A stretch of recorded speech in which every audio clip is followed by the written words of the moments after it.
అయిందా? క్యూట్. చాలు పద. యా. ఏయ్, ఈ నెక్లెస్ ఎలా ఉంది? కాస్ట్లీగా ఉంది కానీ నాకు నచ్చింది. కొందాంరా ప్లీజ్. చే ఊరుకో, ఎవరినంటే నవ్వుతారు. మనం కూడా కొండ వెంట అసహ్యంగా. మరి రాత్రికి వద్దాం. మేడం ప్యాక్ చేయమంటారా? వద్దులే, నైట్కి వస్తా. నైటా? ఏ రాత్రికి మీ షాప్ ఉండదా? మేము ఉంటాం సార్. నీతో పెద్ద పని లేదులే, పద.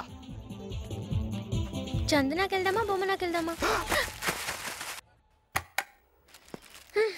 ఇదే హోటల్ రా బాబు. ఓల్డ్ సిటీలో ఇలాగే ఉంటాయి మరి.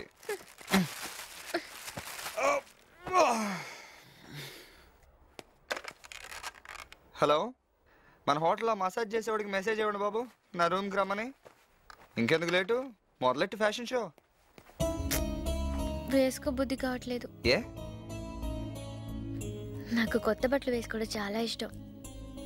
చిన్నప్పుడు నాన్న పండగకి ఒక గౌన్ కొంటే పండగ రాకముందే 10 సార్లు వేసుకుని చూసేదాన్ని. కానీ ఎందుకో ఇవి వేసుకో బుద్ధి కావట్లేదురా. గిల్టీగా ఉంది. నిజం చెప్పనా, నాకు అలాగే ఉంది. వద్దు, మన దొంగతనాలు మానేద్దాంరా. ఉన్న డబ్బులతో ఏదైనా బిజినెస్ చేసుకుందాం. Okay done. ఇక నుంచి no Romeo, no Juliet, only Jyothi and Ramu. Deal? Deal. Okay.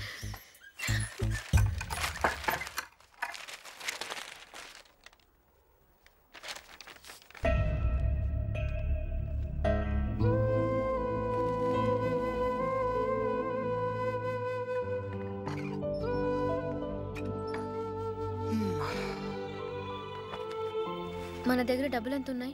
ఎందుకు? ఎంత ఉన్నాయి చెప్పు. ఎందుకో చెప్పు.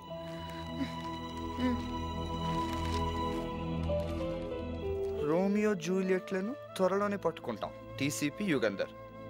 ఎలా పట్టుకుంటాడు? రోమియో జూలియట్ లేరుగా. అది కాదు, దాని కింద చదువు. కిమ్స్ హాస్పిటల్లో సాయం కోసం ఎదురు చూస్తున్న చిన్నారి. ఏయ్ ఊరుకో, ఏంటిది? ఈ పాప ఎవరు? మీ రిలేటివా? గుర్తుపట్టలేదా? హైదరాబాద్ వస్తున్నప్పుడు మనతో పాటు బస్సులో వచ్చింది. అవునవును. ఆ పాపకి హెల్ప్ చేద్దాంరా. పాప తండ్రి లేని పిల్ల, 2 కిడ్నీలు పాడైపోయినాయట. వెంటనే ఆపరేషన్ చేయకపోతే బతకదంట్రా. ఓకే చేద్దాం, కానీ మన దగ్గర అంత డబ్బు లేదు కదా. ఏదో ఒకటి చెయ్యి. ఏం చేయమంటావు? ఓపెన్ చెయ్యి. ఇవన్నీ తిరిగి ఇచ్చేసి డబ్బులు తెచ్చేయి. నీకేమైనా పిచ్చెక్కిందా? అమ్మేసిని తిరిగి ఎందుకు కొంటారు? నువ్వెప్పుడు అంతే, నువ్వు చెప్పిందే వినాలి, నేను చెప్పింది చెయ్యవు. అవును, నేను చెప్తే ఇవన్నీ కొన్నావు. సారీ, ఏదో ఒకటి చేద్దాంలే కానీ ముందు తిను. నాకేం అక్కర్లేదు, అని నువ్వే తిను. నీ గురించి నాకు బాగా తెలుసు. నువ్వెవరికి హెల్ప్ చేయవు. You selfish.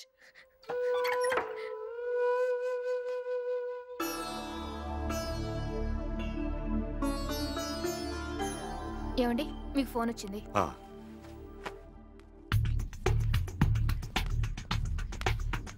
మాట్లాడండి. హలో, నమస్తే అండి. మేమెవరో మీకు తెలియదులేండి. మీరు హైదరాబాద్ వచ్చేటప్పుడు బస్సులో మేము వెనక సీట్లో కూర్చున్నాం. గుర్తు రాలేదు బాబు. మీ మనవరాలు మట్టికాలతో నా ప్యాంట్ కూడా తొక్కింది. అయ్యో, అదే మీ పాపకి ఏదో బాగాలేదని పేపర్లో వేశారు. ఇప్పుడు ఎలా ఉంది? అలాగే ఉంది బాబు. మీరేం బాధపడకండి. ఆపరేషన్కి కావాల్సిన డబ్బు అది మేము అరేంజ్ చేస్తాం. మీరు ధైర్యంగా ఉండండి. చాలా సంతోషం బాబు. మీ మేలు జన్మలో మర్చిపోలేము. ఓకేనండి, మేము వచ్చి కలుస్తాం. నమస్తే.